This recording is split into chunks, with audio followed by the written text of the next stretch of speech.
100 years of history passes right through our backyard. In the country, it's the most famous trail in the world. The Appalachian Trail turns a century old. It's just a testament to the fact that for 100 years there have been people who have stepped up and have wanted to help manage and protect it and keep it open for everyone to use. Decades of work to get where it is today. If you are certainly aware of it and know the significance and the importance of it, you will also want to step up and make sure it's protected, so that just today we're not enjoying it, but another 100 years people are still enjoying it. To impact generations. It was just unbelievably beautiful and really breathtaking.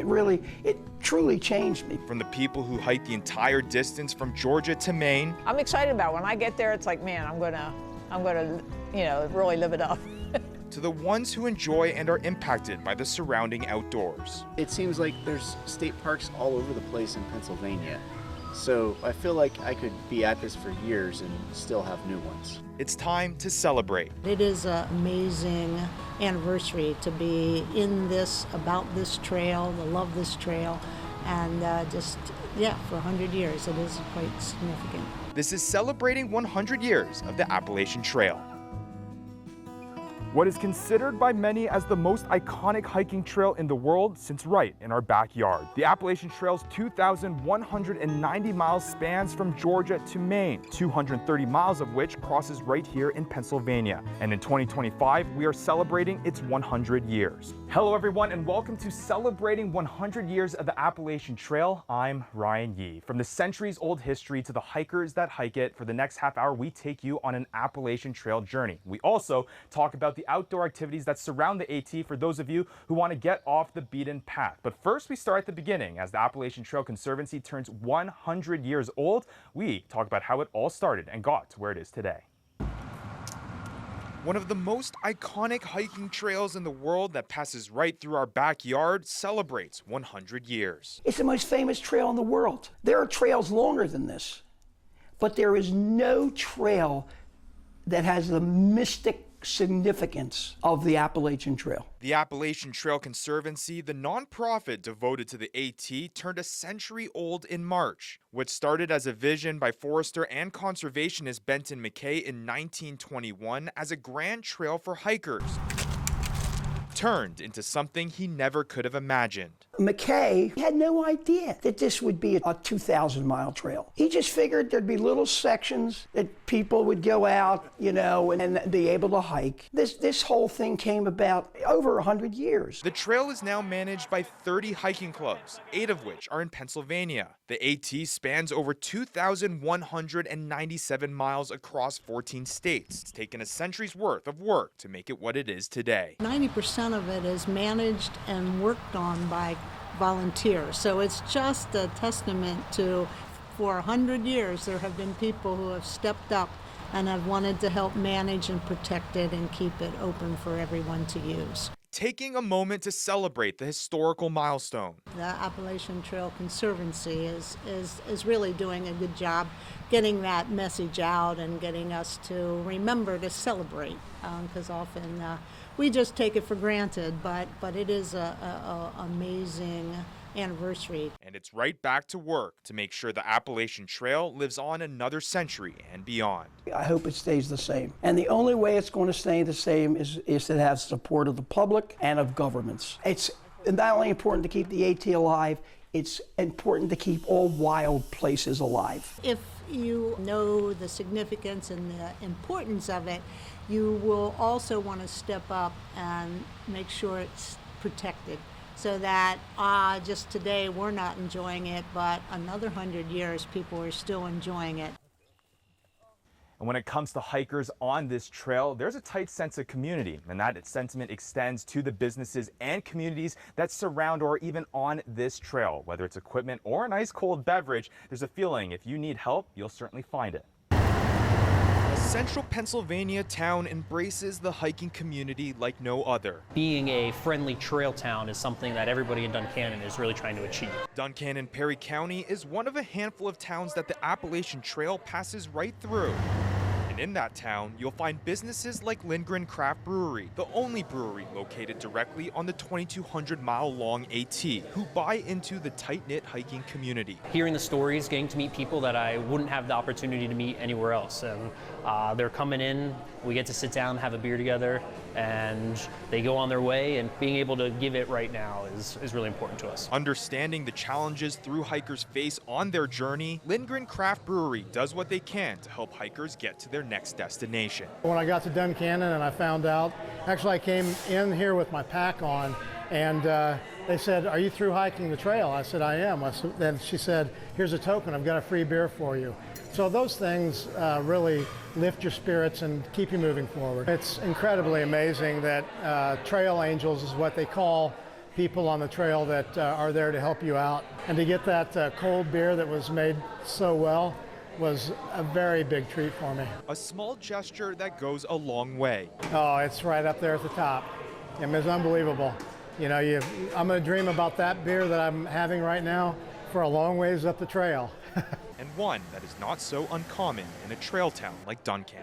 The community's behind you. It's like, you know, you'll walk right through the town and people say, "You a thru hiker?" and, you know, they'll give you a hand or whatever. And what a better way to further highlight the tight-knit AT community than showcasing the special talents you can find within it. The Appalachian Trail Museum in Cumberland County held its first Arts and Culture Festival in June to celebrate the community's talents and cultural ties. People gathered at Pine Grove Furnace State Park to listen to historians and hikers who shared their experiences on the AT. Organizers say events like these allow creative people from the community to give back. There are lots of talented people in the AT community, musicians, poets, photographers, wood carvers, and we wanted to be able to present that to the Appalachian Trail community. And fun fact, the Appalachian Trail Museum is the only museum in the country dedicated to hiking and hosts multiple events like these throughout the year. Now, over the Appalachian Trail's history, more than 20,000 hikers have hiked the entire distance from Georgia to Maine, all of them passing this halfway point marker. By mid-August,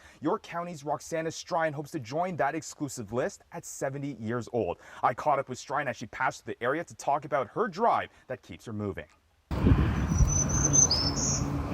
Hiking the Appalachian Trail from start to finish at 70 years old. It was a bucket list that I had for many, many years, and the time was just right. I was totally excited, and it's like one step in front of the other, and you know, it's like, I can't believe I'm doing this.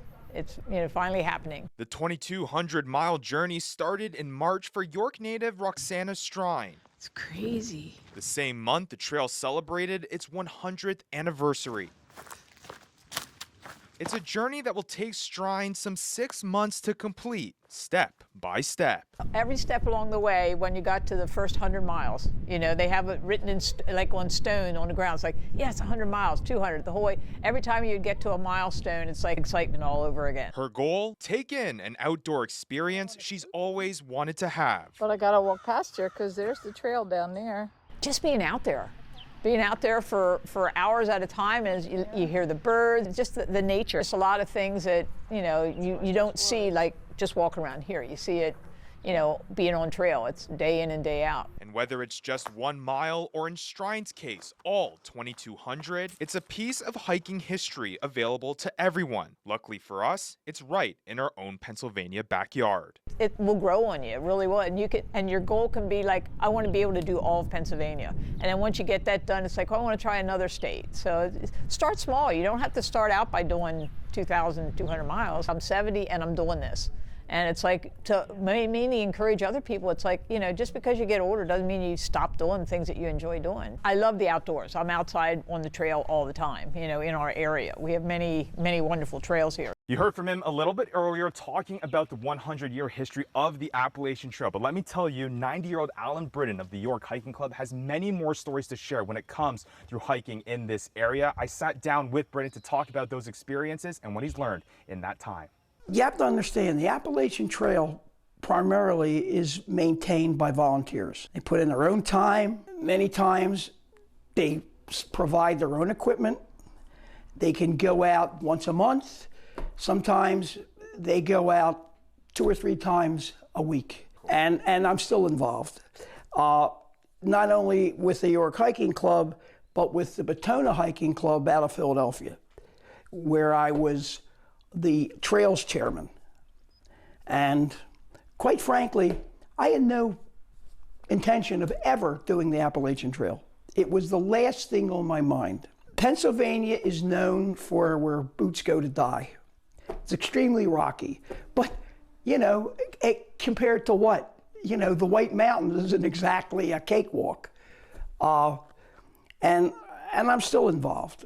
Not like I used to. I don't do trail work anymore because it's just, I'm going to be 90, so it's a little impossible. Having been involved, you got the 25-year milestone, and you say like 50 years in total of being involved with the Appalachian Trail. In terms of the growth that you've seen over your time, obviously half of what the history is of the Appalachian Trail, when you first began, or even if you can describe me before you began, what the Appalachian Trail was when it first began 100 years ago to what it is now. Oh my God.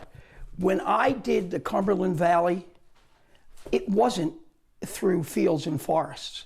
I walked along the road because at the time, the Appalachian Trail could not get the farmers and the landowners to agree to let us go through their land. It took a lot of dedication, the volunteers, and the people who worked at the Appalachian Trail to convince people that they had nothing to fear from hikers. We could, you know, we have a philosophy, leave no trace. I'm sure you've heard this. And we try to live by it. But in terms of just to put into perspective that drastic change and the efforts that got into making the trail what it is today, I mean, it's incredible, right? Oh, okay. My wife and I were involved in the strategic planning, which changed the Appalachian Trail into the Appalachian Trail Conservancy. This was a great big undertaking, and it took years of dedication from people of the National Park Service and volunteers to finally get the trail to where it is today. And I think there are still sections that still aren't secure. It really is, to the way you describe it, it's been decades over that 100-year span to get it to where it is today. First of all, McKay he had no idea that this would be a 2,000-mile trail. He just figured there'd be little sections that people would go out, you know, and be able to hike. This whole thing came about over 100 years. It just grew. You know, somebody got this idea, oh wow, why not connect Pennsylvania to Maryland and New Jersey? So it was a long time coming. A lot of people put a lot of effort to make it what it is today. What was your favorite part when you did it over the course of the years that you did? What was your favorite part? Easily, the 100-mile wilderness. Because as I said, no intention of doing the trail. A dear friend, unfortunately he's gone, Oreste Unti, was going to do the 100-mile wilderness with a group of old people who were called the Gray Panthers. So I said, sure, why not? Fell in love with it. It was the closest thing to what America was like before Europeans came here. It was just unbelievably beautiful and really breathtaking. It truly changed me. How significant, for people who may not understand the significance of the Appalachian Trail, the fact that you have, I guess, coincidentally the halfway point, but even the Appalachian Trail to come through our area in general, like how lucky are people to have that resource available to them? I think it's fabulous. To have that opportunity to go out in the natural world and see all the beauty, you just can't beat it. It beats any video game, any movie. It's the real thing. Is there something to be said that it's the Appalachian Trail, though it's the most famous trail in all the country? People in the country, it's the most famous trail in the world. There are trails longer than this, but there is no trail that has the mystic significance of the Appalachian Trail. None. For people who have never experienced the trail, what's your message to people who are here in Pennsylvania, have the AT in their backyard, and everyone, and Roxanna said this too, like, you don't need to do the 2,200 miles. Like, you could do a 10-mile section. That's right. What's your message to sharing that passion with people? Go to Boiling Springs. There's a section of the trail that's really easy that you can do. It's beautiful. You'll enjoy it. Boiling Springs is a nice town. It's just, once you do it, if you're lucky, you'll fall in love with it. And you'll appreciate nature. Looking ahead in the next 50 years, in the next 100 years, hopefully the AT's around for even longer than that, what do you foresee the AT turning into? And what do you hope the AT becomes? I hope it stays the same. I hope it stays the same. I know the conference, the Conservancy is doing a lot of work in invasive species and stuff, but basically I hope it stays the same. And the only way it's going to stay the same is to have support of the public and of governments. I mean, we're living in a time of a lot of change, but I certainly hope people will appreciate the trail and all it has to offer, and volunteer. We always need volunteers. Coming up after a short break, there's no shortage of outdoor activities that surround the Appalachian Trail. From fishing to mountain biking, the Pennsylvania outdoors that surrounds the AT opens up a world of possibilities to even those who are off the beaten path. Plus, an ice cream challenge that started 4 decades ago is pushing hikers to the limit on their already difficult journey. Don't go anywhere. All that and more when celebrating 100 years of the Appalachian Trail returns.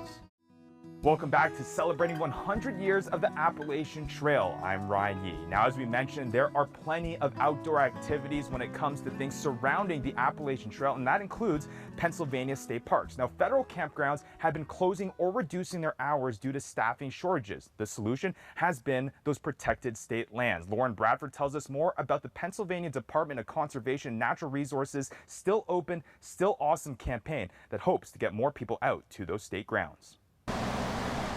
People looking for a quiet weekend away from home may have to look harder this year, with new legislation impacting the ability to camp at federal campgrounds. Raystown was one that was affected. Their campground was closed off. So folks are looking for, other places since they can no longer go to their favorite. Cue the Still Open, Still Awesome campaign, with the Pennsylvania DCNR encouraging people to choose state parks. Every state park is so different. We have 125 different state parks, and each one has its own unique features, its own unique landscapes, its own unique wildlife. Even early in the camping season, some people have already turned to some of Pennsylvania's state parks. We have seen higher visitation. Little Buffalo State Park saw about a 63% increase in visitation or campers since the same time period of last year. Visitors just looking to get back to nature for just a little while. We live in the city, and it's really nice to get into a green space with some trees, build a campfire, sleep in a tent, and get away from the devices a little bit. It's one of the nicest places to take families. You're going to let your kids be kids and just run and do whatever they want. You don't feel like, there's danger everywhere, that type of thing. It's relaxing, and it's a lot of fun. As for if they see a difference in the state parks versus a national park, it's all on what type of camping you like to do. They're all good. The state parks typically are a little bit smaller, but they're well maintained, and it's really nice. And it seems like there's state parks all over the place in Pennsylvania. So I feel like I could be at this for years and still have new ones. with the increase in visitors at the state parks, DCNR has one message for those who are looking to come visit. Remain kind to each other. If there is waits, just understand that we are dealing with a heavier traffic of people. We're dealing with more folks coming in and visiting. And please clean up after yourself. Now, if you plan on camping in one of Pennsylvania's many state parks, there's some tips and tricks that you should know. From best time to book to preparation for that outdoor adventure, here's what you need to know if you plan on enjoying Pennsylvania's great outdoors. Some of the best camping can be found right in our very own backyard. Oh my gosh, Pennsylvania offers some great camping. You really get like a variety. And you also have a lot of trails and woods and hills. Just the landscape is phenomenal. It's a perfect time to start planning your next outdoor adventure. The chance to disconnect and experience the beautiful landscapes that South Central Pennsylvania has to offer. There is always going to be the desire to put those things down and to disconnect and maybe streaming along the river for a little bit, not necessarily on your phone. Experts say to act fast because campsites are booking up quick. Those desirable dates are the first things to go in all campgrounds. I would definitely sit down with your family, maybe this year thinking about more towards the end of the summer. Once you get your date and site locked up, from understanding your campsite guidelines to double checking your necessities, it all comes down to preparation. Really having a look at those digital resources before you leave, I think will give you a good feel for that specific site. And all that prep and planning makes for a carefree camping trip. While expecting the unexpected that nature brings for a lifetime of memories. Some of the best memories that you can make camping come from unexpected occurrences like that. Some things that would ruin somebody's camping trip actually make it the most memorable one of your life. So just embrace the chaos sometimes. Embrace not knowing every little thing. I mean, isn't that why you're out camping? Another outdoor activity you'll find no shortage of here in Pennsylvania is fishing, and it's certainly on the rise. Whether it's the number of fish or the impact it's having on local businesses, anglers here in Central PA are definitely feeling the trend. Fishing in Pennsylvania is growing fast. If I would put numbers, it has jumped 300% popularity. According to a 2025 report, Pennsylvania has risen to 27th in the country for best fishing states. It's a 6-spot climb from 2024's ranking that reflects the rapid growth of the sport in the Commonwealth. Every year it's getting more and more and more boats out here at nighttime. I mean, we went from having 2 or 3 boats at nighttime to having 30 at times. It's ridiculous. A spike in fishing that has benefited the local anglers and in turn the businesses that support them. Good luck. Thank you, sir. Oh, it's astronomical. I mean, we're doing twice the business this year than we did last year. And literally, we can't keep baiting this place. This is what pays my bills. This is what put my daughter through college. This is our money. If we don't have that, we're broke. A handful of factors have been big contributors, including the return in numbers of popular fish. At times, there's 40 guys out there on the edges just fishing for bass. I mean, it got nuts. Paired with a strong grassroots fishing community. We all called each other a family, and I think that is what drove this to grow so fast, because we wanted to get this and teach the next generation. And when you combine all those factors, from the increase in numbers of smallmouth bass, the accessibility of numerous of waterways like these, the sky really is the limit when it comes to fishing in Central Pennsylvania. The growth and the excitement and everything, it's hard to describe, because every day we see somebody new coming in and they're trying and they're going for it, and you never know what you're going to catch. But you know you're going to catch a monster. Yes. Sky's the limit, it sounds. Yes. Definitely. Yeah. So on top of hiking, camping, and fishing, there are also other efforts that are being put in place to help people get out into Pennsylvania's great outdoors, including mountain biking. Lauren Bradford has more on the trails being put in place for mountain bikers and how those efforts are being made.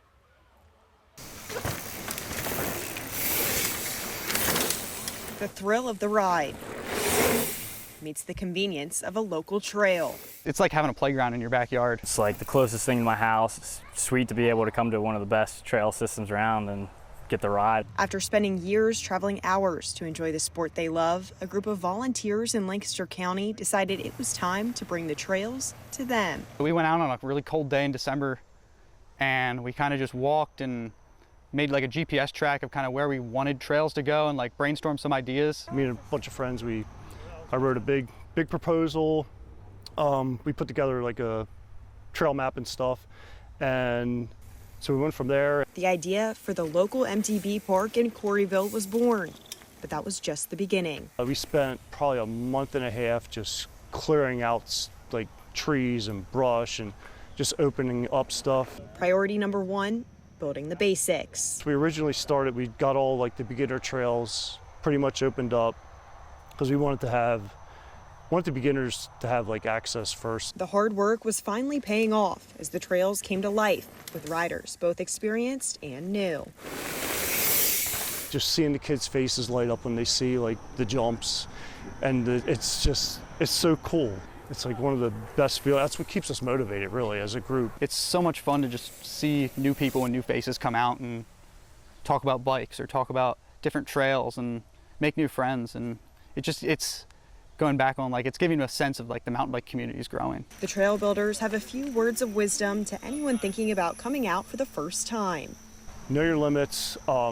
Don't ride beyond your ability. The local MTB park in Quarryville officially opens on September 6th. The volunteers working on the trail say this is just the start. There's always more to do. You can always do trail improvements. Like, I know like some trails I ride and it's like, oh, I could do this here and this would improve the trail flow and make it fun. Coming up on our AT home stretch, some things you may have never known about when it comes to the Appalachian Trail. A half-gallon of ice cream challenge to the first hiker to ever through hike the entire 2,200 miles. All that and more when celebrating 100 years of the Appalachian Trail returns. Welcome back to celebrating 100 years of the Appalachian Trail. Hiking the AT is already a challenge, and one country store in south central Pennsylvania is putting hikers to the test with ice cream. Pine Grove General Store in Adams County challenges hikers to eat a half-gallon of ice cream in one sitting. The challenge is thought to have begun more than 4 decades ago as a celebration for reaching the halfway point of the trail. So far this year, more than 50 people have completed the ice cream challenge. And on top of that challenge, here are some other fun facts that you may have not known about when it comes to the AT here in Pennsylvania. Did you know that the first reported through hiker of the AT was a Pennsylvanian? York's Earl Schaefer hiked the entire 2,200-mile distance in 1948 after his service in World War II. He went on to through hike 2 more times, and now over 20,000 hikers have followed his footsteps. There's also a big discrepancy when it comes to easy and tough parts of the AT here in PA. As Alan Britton mentioned earlier, PA is often considered the place where boots go to die. Well, several people agree. According to a survey, PA holds the 4th most difficult sections of the AT. However, to hikers' relief, it also has the 4th easiest sections as well. And lastly, those hard and easy sections are a part of the 229.6 miles of the AT that passes through PA. That distance is actually the 4th longest portion, behind just Virginia, Tennessee, and Maine. So from Georgia to Maine, there is a lot to celebrate when it comes to the 100-year history of the Appalachian Trail. We hope you had just as much fun and learned as much as we did on this AT journey. Thank you for watching. I'm Ryan Yee. We'll see you on the trail. Here's to 100 years more.